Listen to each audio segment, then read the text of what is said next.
دەستگای خێرخوازی بەخشین بەردەوامە لە ناردنی هاوکاریەکانی بۆ لێقەوماوانی غەزا.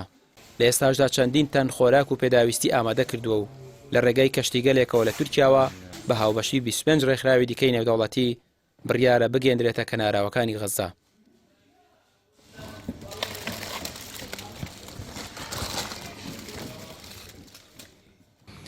دیارە کۆمەڵێک ڕێکخراوی خێرخوازی و هەندێک لە وڵاتان هەوڵی شکاندنی ئەو ئابلوقە ئابووریان داوە و بۆی کە هاوکاریەکانی وڵاتان لە ڕێگەی ئاویەوە بگا بە غەزە ئەو ڕێگە ئاوی کە تەنانەت ئەمریکا دەستی بەسەریا دەڕوا لەوێوە هاوکاریەکانی زیاد لە نزیکەی 25 وڵات کە ڕێکخراوە خێرخوازیەکانی تێدا بەشدارن بگاتە ئەو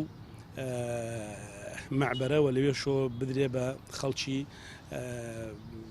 مەدەنی ناو غەزە کە ئەمە خۆی لە کەشتیگەلێک دەبینێتەوە.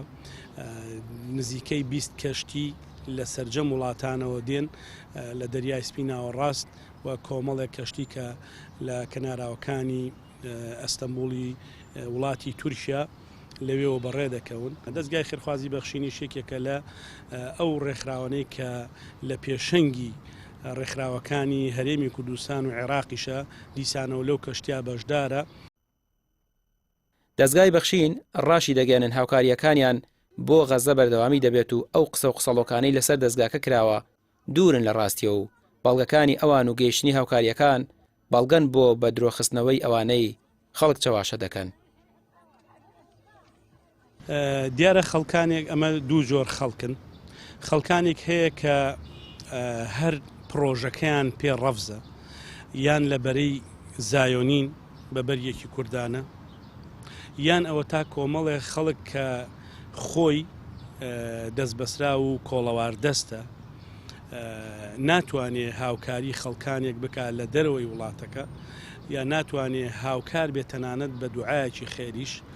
ئەمانە لەو دووچینە زیاتر نین. ئێمە سوپاس بەخوای پەروەردگار لە ڕێگای ڕێکخراوە خێرخوازی جیهانیەکانەوە توانیومانە 10 جار بۆ تا 15 جار هاوکاریەکانمان لە ناو غەزەدا دابەش بکرێ.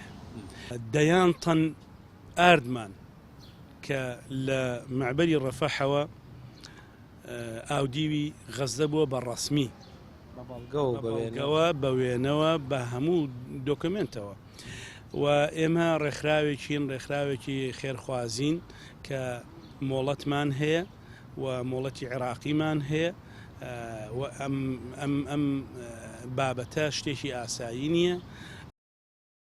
لە مانگی 11 ساڵی ڕابردووە بەخشین وەکو یەکەم ڕێکخراوی خێرخوازی لە کوردستان و عێراق کەمپینی کۆکردنەوەی هاوکاری بۆ لێقەوماوانی غەزە ڕاگەیاندووە. تا ئێستاش بەردەوامن لە کۆکردنەوەی هاوکاری و گەیاندنی هاوکاریەکان بۆ غەزە. ڕامیار عوسمان، کەناڵی پێام، سلێمانی.